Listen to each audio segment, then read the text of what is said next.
I remember being in surgery, and at that moment, I felt love. I thought I must have died on the operating table. The second thought, now here's my analytical science mind still kicking in, was, wait a minute, if I died, what's all this? Because, first of all, I don't believe in anything. Second of all, my parents told me that you're going to go to hell because you're an atheist. Now, I'm not experiencing either one of those, and that's when I really began to wonder what the heck was going on and why am I here. I asked that question in my mind, but then there was an answer to the thought I had. The answer came, kind of from around me, in the atmosphere, and it was, this is your home. You're a part of me, you're a part of us. Welcome home. When it said, welcome home, I lost it because I remembered. That's when it came back to me, and I knew immediately, oh my God, that life that I had on earth was just an illusion. That thing that I was doing down there on earth was really just a temporary state. I'm Nancy Ryan. I grew up on a small family farm, out in the middle of cornfields, in the very northwest part of Chicago. I was a very weird kid. I was very spiritual. I looked around and saw that divine presence everywhere. I would tell my family, oh my gosh, God's in the trees, Spirit is all around us. They kind of looked at me funny because we were Catholics, and my family was pretty Catholic. They weren't just cafeteria Catholics or weekend Catholics. When I was about 15, we started having a lot of those news reports about priests who were abusing kids. That was really becoming prevalent, especially in the Chicago area, and that's when I actually began to question my previous viewpoint about, is there a God? Was I just imagining all of that? So, by the time I was 16 or 17, I had pretty much decided that God didn't exist because, if he did exist, how could this happen? That cemented my movement away from religion or spirituality. I went into college and got a series of degrees in geology, so I became a really rational scientist, very material-focused. By the time I was in my mid-20s, I was a pretty firm atheist. After college, I worked for the Department of Energy for a while, doing very scientific things out in the western United States. It mostly became scientific writing because I was actually quite good at writing, and a lot of scientists weren't. So, I would do editing for them, for the journal articles they were writing or books they were writing. That pretty much kept me through the rest of my career, up until my mid-40s. I was 46 years old, and I had moved to Boulder, Colorado. I was beginning to feel a bit dissatisfied with where I was in life. Some things had not gone well. My marriage had ended, and I was in that point of really questioning what was going to come next for me. So, I started looking for another job. I thought, you know what, I really need another job, a different job, somewhere else, maybe in Denver or something. A little bit later that month, between Christmas and New Year's, I took a week off from work. So, I went out for a bike ride, just to do a little bike ride around town, drop off some stuff at the library, run a couple of errands, and then go out on a trail ride. I went into a traffic circle. The bike lane that I had coming in just completely went away, and the roadway got really narrow. So, I rode into it very cautiously and eased my way in, noticing that there was some traffic coming in from my right, from the highway, into this traffic circle. It looked like they were slowing down. At the last minute, that lead SUV, instead of stopping, actually sped up. I was in a really bad spot because I was right there at where she was coming in. All I could do, like there was this instinctual response, was put my hand out. I have no idea what happened from the time I put my hand out until I ended up on the hood of her vehicle. Somehow, I flipped up off the bike, up onto the hood of her vehicle, looking in at her, and she's texting. I'm actually trying to pound on her windshield, and she kept driving. She didn't see me, literally right in front of her. I couldn't hang on. The hood of her vehicle was so slick, so I slipped down, desperately trying to grab onto something, but I couldn't find anything to grab onto. I hit the pavement, and I heard the crack of my helmet. All of a sudden, she was over the top of me.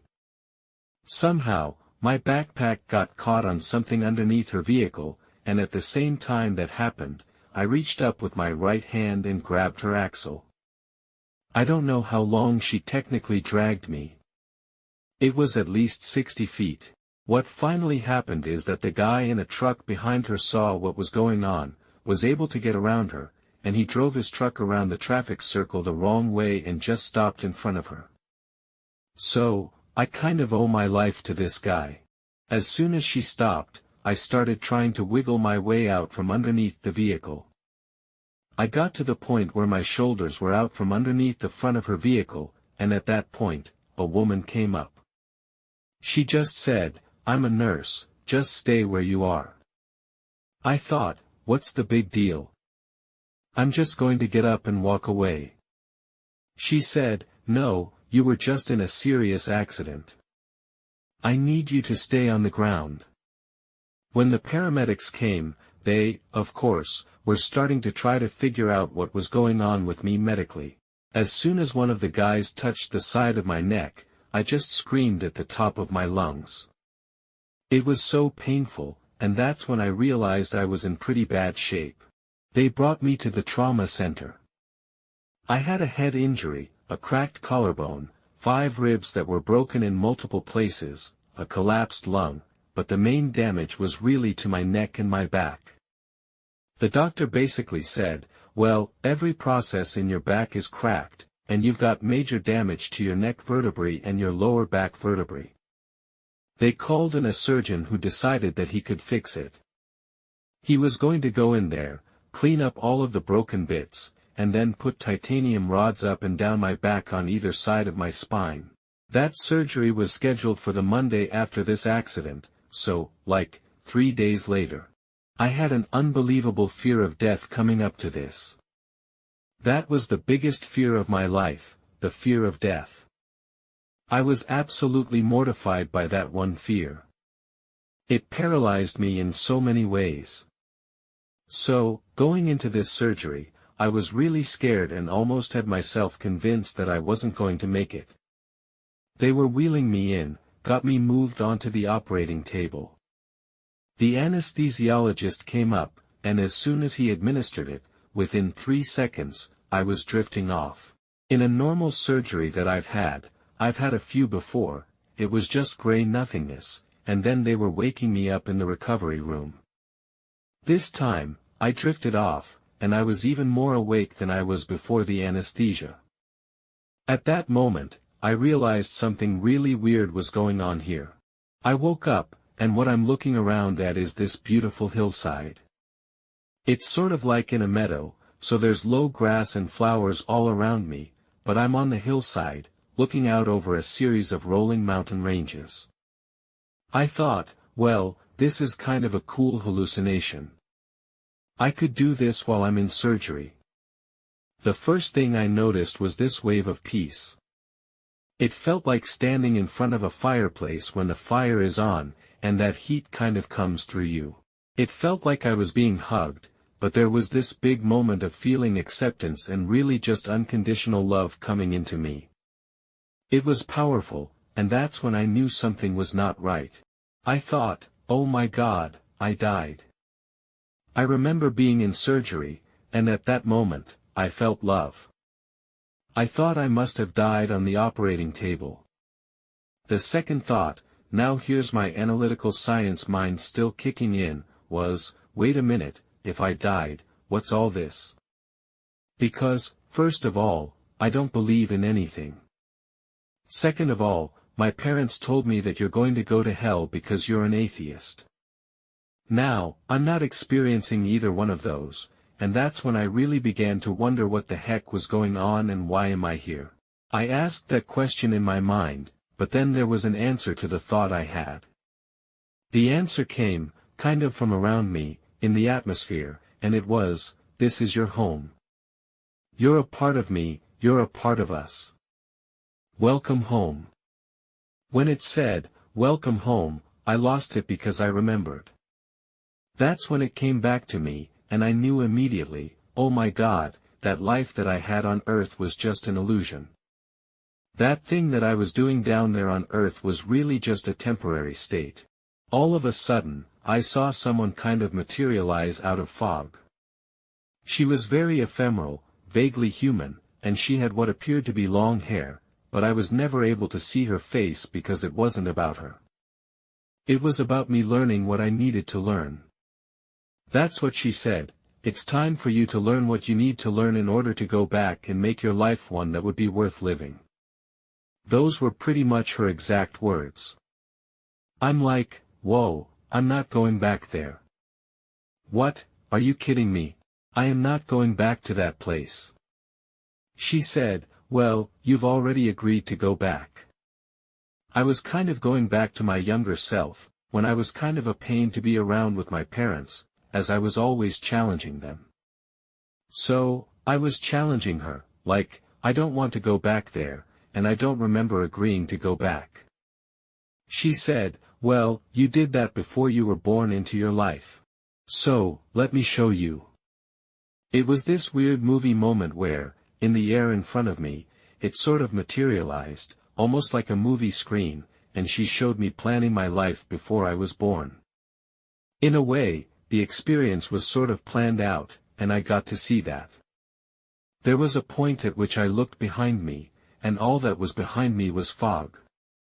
It was this foggy gray, whereas in front of me, it was this really vibrant.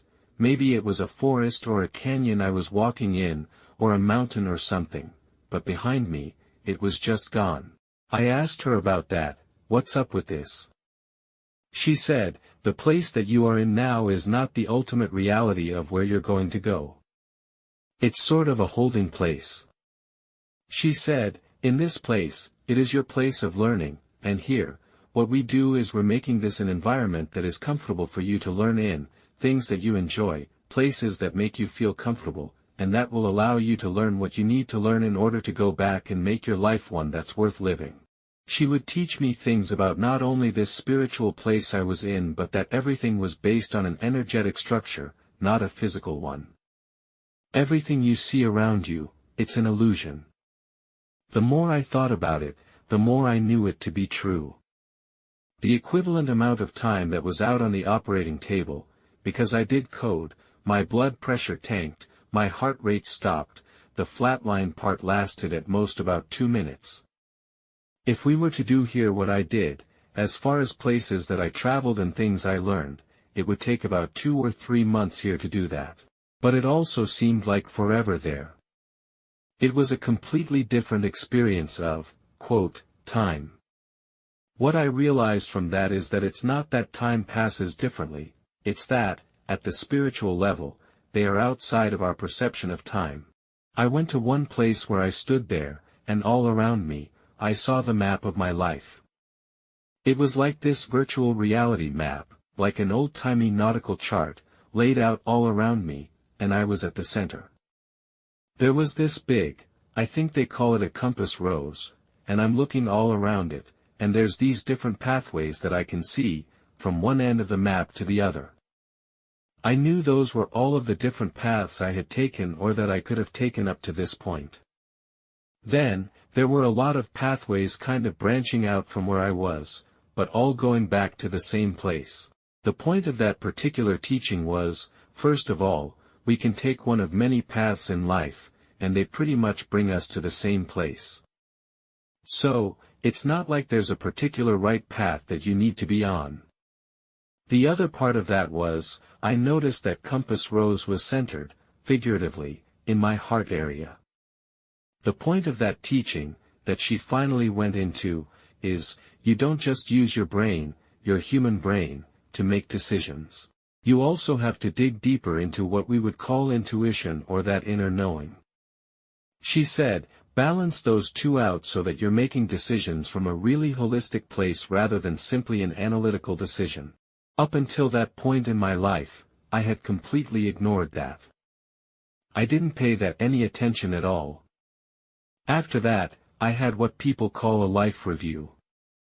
Now, at the time, you have to understand, I didn't know any of these terms. I didn't know about NDEs. I didn't know about life reviews. I had no idea about all of this stuff. So, she brought me up this kind of meandering mountain valley into what looked like a pond up in the mountains. She said, "Well, I want you to kneel down by the side of the pond and just touch the surface of the pond." So, I just did it. I sat back on my heels and watched the surface, the ripples going out. I could see, on top of the ripples, there were small little pockets all across the surface of the pond that, to me, looked like little video vignettes of specific moments in my physical life. But when I would focus on one, I was back in it. It wasn't like I was watching it from outside. I was back in it, experiencing it again from my perspective, but also experiencing it from the other people.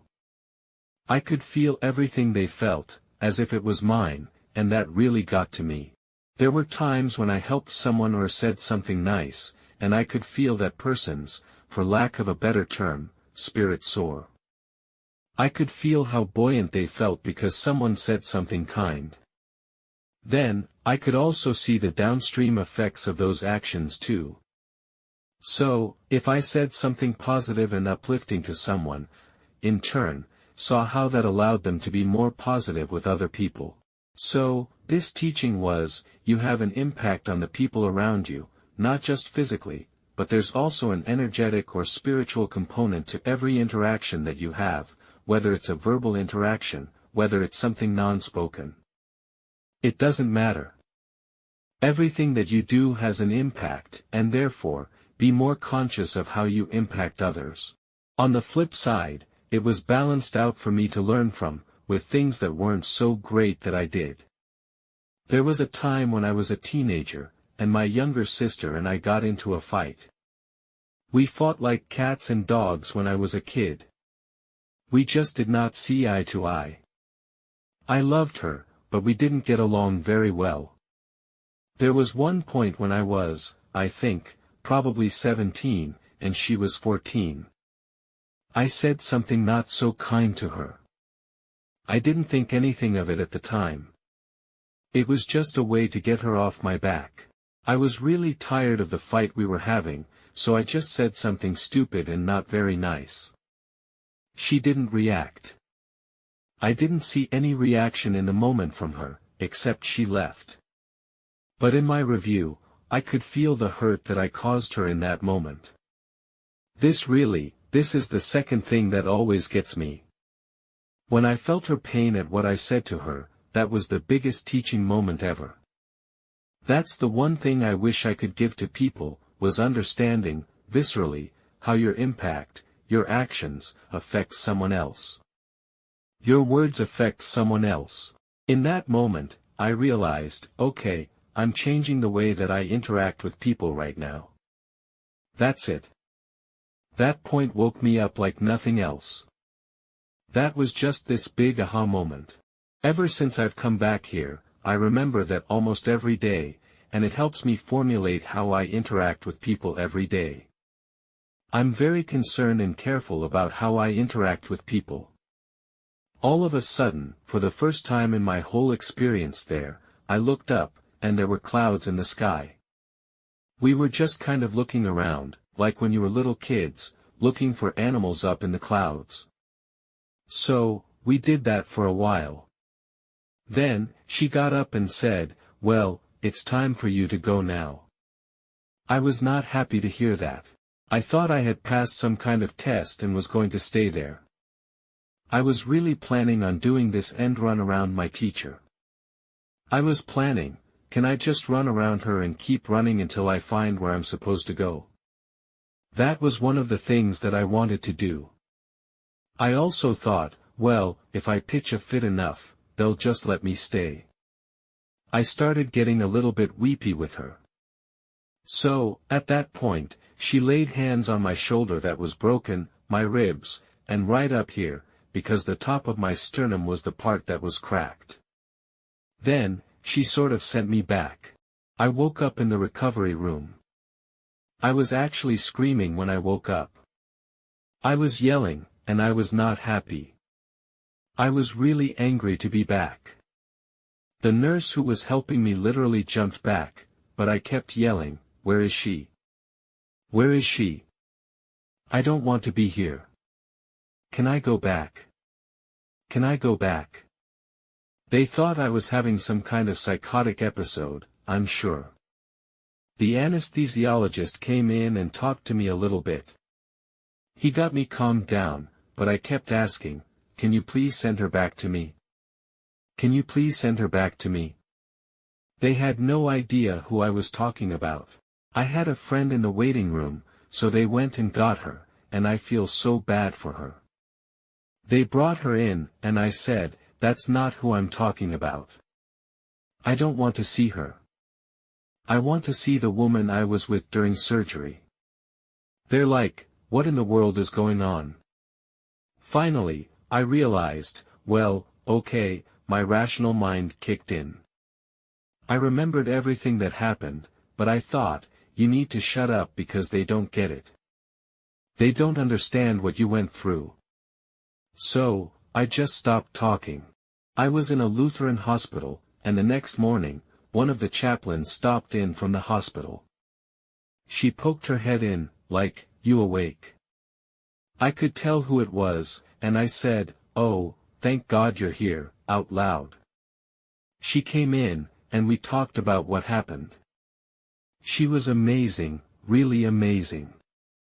If she hadn't reacted in the positive way that she had, I may never have told anybody ever again. But she was very accepting, very positive, and explained that I had died and had a near-death experience. I'm like, "What is that?" She said, "Well, it's a thing. People die, and we bring them back, and then they have these experiences." That was the first time I ever heard of an NDE. She helped me to understand it was normal, that I'm not crazy, that it was a real experience. She said, "Now you need to start thinking about what this means for you." I knew, and she was trying to get me to understand, but I knew that this could potentially blow my life open in a way that I would never have thought of before. It was a complete shift of what I thought was real, what I thought was true of everything I believed. I knew at that point it was like I had a choice. I could go back to the way things were. I could completely deny everything that had just happened, deny the experience itself, what I learned, and just try to go back to the way things were before. That seemed, somehow, safe because it was predictable. I knew that path I was on. I didn't like it, but I was on it. But this other path was a complete unknown. If I knew I could embrace what I learned and continue to learn from it, I had no idea where that was going to go. I really worried about what that would mean for my career because I was still in the sciences.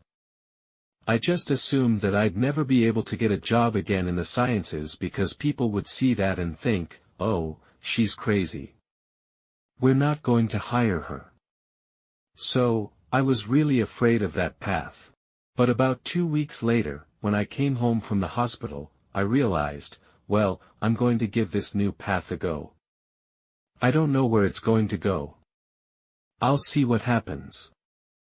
I was out of the body cast in just, 2 days over 4 weeks, and they expected that to be 16. So, it was very rapid healing.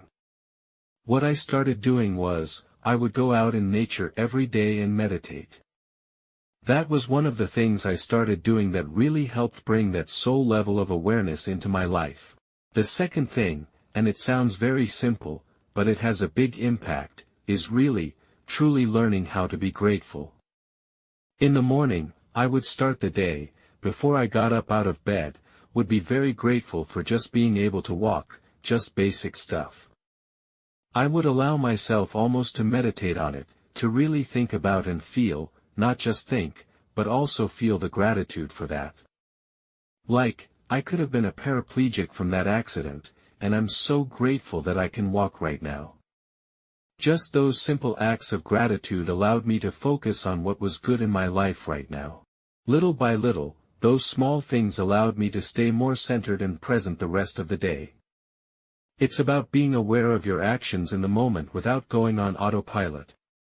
It's so very easy to be living your life on autopilot, which is where I was before. So now, I'm not hooked up into dramas like I used to be. Whatever goes on in our governments, it's like, yeah, it's going on, but I'm still at peace in my life. Concern, yeah, I have concerns about the world, definitely, but it doesn't change this core of peace inside because I know it's important to be here in this reality. It has things to teach us. We all learn from it. But ultimately, we are not this reality. We're a bigger level of reality. I was learning, really, how to live from that soul level of awareness rather than just my limited human level of awareness. It's not that the human level of awareness was bad, but for me, it was very fear-filled, and it was reacting to life rather than being proactive. I didn't want to be that way anymore. I wanted to live life from that higher level of awareness because it felt better.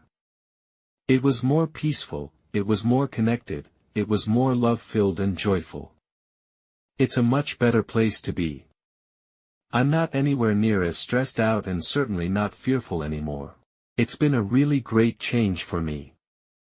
I'm not driven by this being a material world anymore.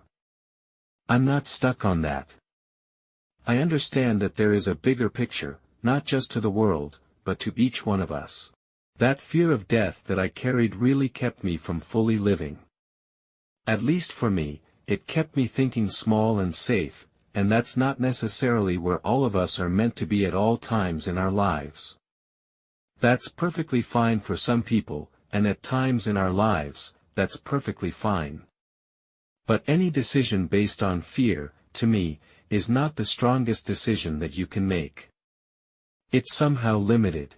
When I work with people individually, I really try to get people into that space where their decision-making is based on a place of strength and trust in themselves, and maybe a place of compassion or love, rather than, oh, I'm afraid that person won't like what I'm doing, so therefore, I'm going to do this thing instead of the thing I really want to do. For the vast majority of souls that come here to have a life experience, and it's funny because my teacher calls this a near-life experience, and so I just like to tell that to people, they consider this nearly life, but not real life. So, all of us who are here to have this near-life experience, we come here for a variety of reasons. Some people come here to learn a very specific thing. A lot of us come here to experience things that we can't experience anywhere else, or that would be very difficult. Having a child, for example, you don't necessarily give birth while you're in heaven. So, a lot of people like to come here and experience having a family or raising a family. This physical reality, it's like a crucible, meaning it's a very focused place where you can learn a lot of different things in a very short amount of time. The real challenge is narrowing down what it is that you want to learn while you're here. All those different reasons or purposes that people can have, there's one core, and that one core is to learn how to be here in this environment and still live from a place of love and compassion, not just for your immediate family, but for everybody.